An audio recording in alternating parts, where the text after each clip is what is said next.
हम लोग किधर जा रहे हैं? और आप लोग सोचते थे कि बंगाल कर्नाटक से आएंगे, लड़ाई लड़के चले जाएंगे, यही छन्ना लगा के छान के छोड़ देंगे। ऐसा ही नहीं हम घूम रहे हैं कोसी में। हमारे धर्मेंद्र मास्टर साहब हैं, भाई अवधेश कुमार पूर्व जिला पंचायत प्रत्याशी, पवन परिवर्तन जी अभी बड़ा अच्छा भाषण दे रहे थे। भाई पवन परिवर्तन जी जो प्रधान है बड़ा गांव की, जोरदार ताली बजा के स्वागत करिए भाई का। ऐसे नौजवान, मैं तो बहुत जब से इनसे मुलाकात हुई, मैं तो एक परिवर्तन चौक देखा था या तो फिर यहां देखा पवन परिवर्तन।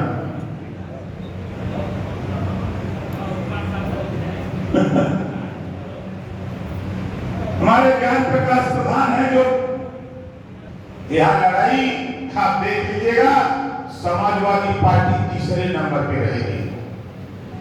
समाजवादी पार्टी तीसरे नंबर पे रहेगी। भ्रम में मत रहिएगा। जो पिछला लोकसभा विधानसभा के चुनाव है उसी का आंकड़ा निकाल लेगा, आपको पता लग जाएगा कि चुनाव कहां है।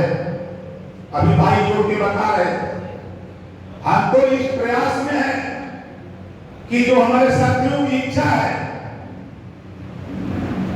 कि डॉक्टर अरविंद राजभर चुनाव जीत के जाएं, तो पूर्वांचल में मोदी जी के बाद सबसे ज्यादा वोट से कोई जीते तो डॉक्टर अरविंद राजभर चुनाव जीत करके जाए। हम इसलिए परेशान।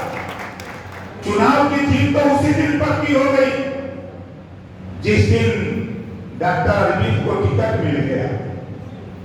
जिस दिन डॉक्टर अरविंद को टिकट मिल गया, आपने देखा अभी प्रत्याशी आए, वो चीज मुझे याद आ गई जब मैं बैठा मंच पे बैठा था और कांशीराम जी की बात को मैं सोच रहा था कि कांशीराम जी पंजाब से आए, शेर, बबर, चीता, हाथी, घोड़ा, ऊंट, खच्चर, भेड़, बकरी, एक घाट पर पानी अगर कोई पुराया पिराया प्रदेश में तो मान्यवर कांशीराम जी ने एक घाट पे पानी पिलाया। और आज आप क्या देख रहे हैं? आज आपको दिखा होगा, मुझे कहने की जरूरत नहीं, वही विचारधारा, वही लड़ाई जो बाबा साहब डॉक्टर अम्बेडकर जी, गौतम बुद्ध जी, महात्मा ज्योतिबा फुले, छत्रपति साहू जी महाराज, मान्यवर कांशीराम जी जो विचारधारा बता के गए हैं, वही विचारधारा को ओम प्रकाश राजभर आगे बढ़ाने का काम कर रहा है, और कोई काम नहीं। और आपसे कहूंगा, दो चीज मैं आपसे कहूंगा। एक तो कहूंगा भैया, हम विधायक, अपनी पार्टी के राष्ट्रीय अध्यक्ष, हम विधायक हैं, अपनी पार्टी के राष्ट्रीय अध्यक्ष हैं। माननीय नरेंद्र मोदी जी, माननीय योगी जी के कृपा से हम सरकार में जिम्मेदारी मिली। हमने वोट नहीं दिया था, हमने तो विरोध किया था, हमने तो विरोध किया था, दूसरे दल से गठबंधन था, लेकिन मोदी जी और योगी जी के कृपा से, उनके आशीर्वाद से हम जिम्मेदारी मिली है आप लोगों के विकास के लिए।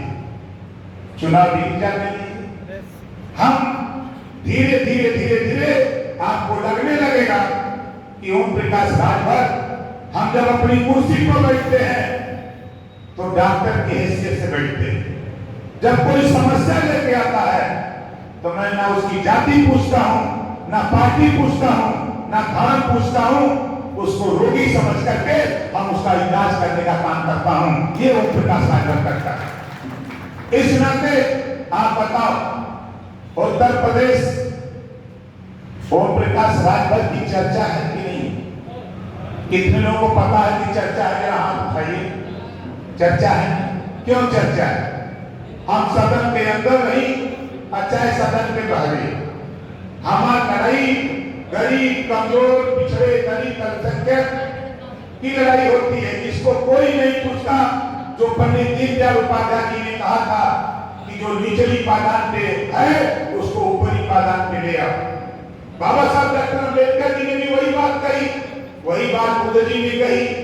जब हमारे महापुरुषों के विचार हम पढ़ते हैं तो साथियों, मैं तो जब लौट के जाता हूं रात को 12 बजे, 1 बजे, 2 बजे, उसके बाद भी जब सो के अध्ययन करता हूँ तो सोचता हूँ कि बाबा साहब डॉक्टर अम्बेडकर जी एक महामानव ऐसा देश में पैदा हुआ जिसके पास 32 डिग्री और 9 भाषाओं का ज्ञान था, और ऐसे महामानव ने ऐसा संविधान दिया कि वो संविधान की सिर्फ पूर्ण रूप से संविधान लागू हो जाए तो मैं दावे के साथ कहता हूं भारत सोने की चिड़िया हो जाएगा। फिर खाली संविधान पूर्ण रूप से लागू हो जाए। बाबा साहब ने कहीं किसी के भेदभाव नहीं, सबको समान अधिकार, सबको शिक्षा, सबको स्वास्थ्य, सबको रोजगार, सबको नौकरी, हर सभी जाति धर्म के लोगों की व्यवस्था बाबा साहब ने कराई। आज साथी हम तो बधाई देते हैं भाई रामानंद मौर्य जी को, जो पूर्व विधायक हैं, पार्टी के हमारे प्रदेश के नेता हैं और गोरखपुर मंडल के कोऑर्डिनेटर। हमने इनसे कहा कि यार देखो लोग हमसे दूर क्यों रहते हैं। इन्होंने कहा कि साहब हम गोरखपुर शुरू करते हैं। इन्होंने गोरखपुर में एक सम्मेलन किया।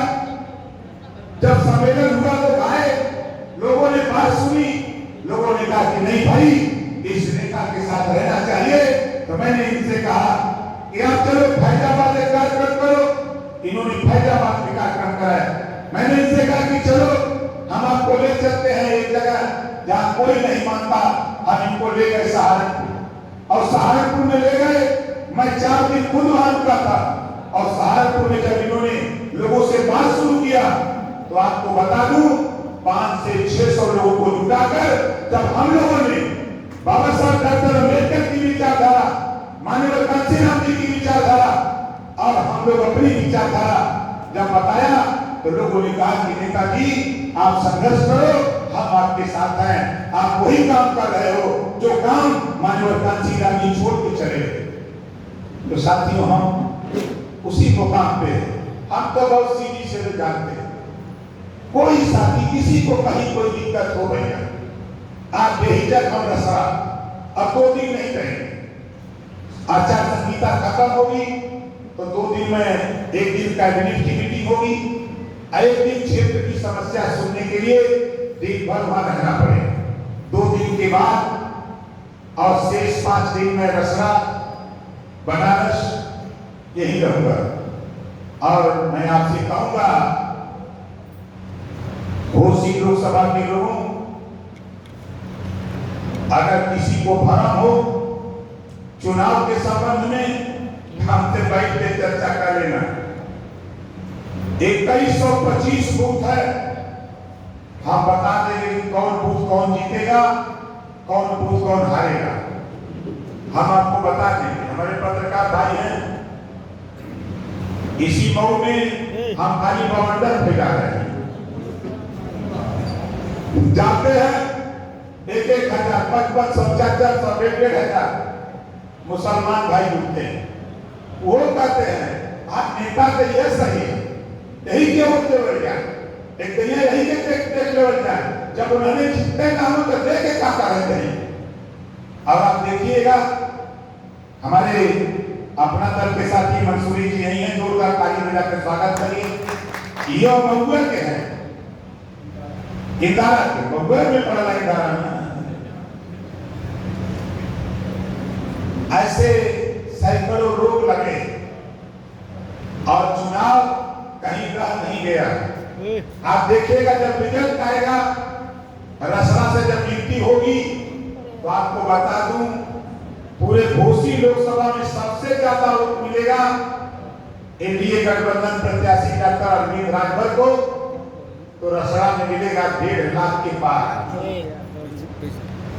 ये मैं क्यों कह रहा हूं, हम वही रहते हैं, एक एक बूथ जानते हैं, कौन किसको वोट दे रहा है, कहां जा रहा है।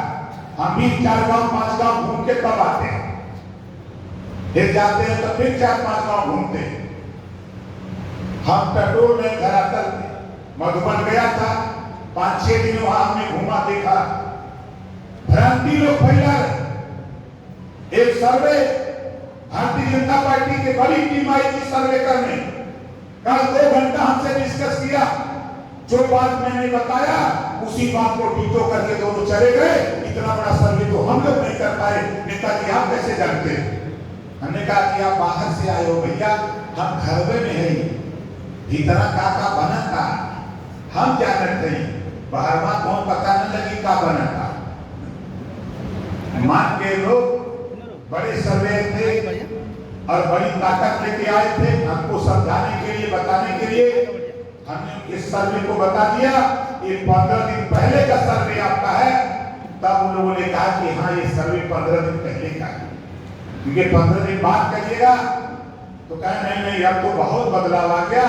उस समय तो दिख रहा था, लोग चर्चा कर रहे थे कि लड़ाई होगी, लेकिन अब तो घूमने पर चट्टी चौराहे पर ये पता हो गया है कि वोटर बोल रहा है कि नहीं अब लड़ाई नहीं है, अब जीतेगा तो डॉक्टर अरविंद राठौर जीतेगा, महात्मा गांधी जी की छड़ी वाला जीतेगा और डॉक्टर अरविंद राठौर का भी चुनाव की छड़ी है, वो छड़ी वाला जीतेगा। हम अपने सभी साथियों से कहूंगा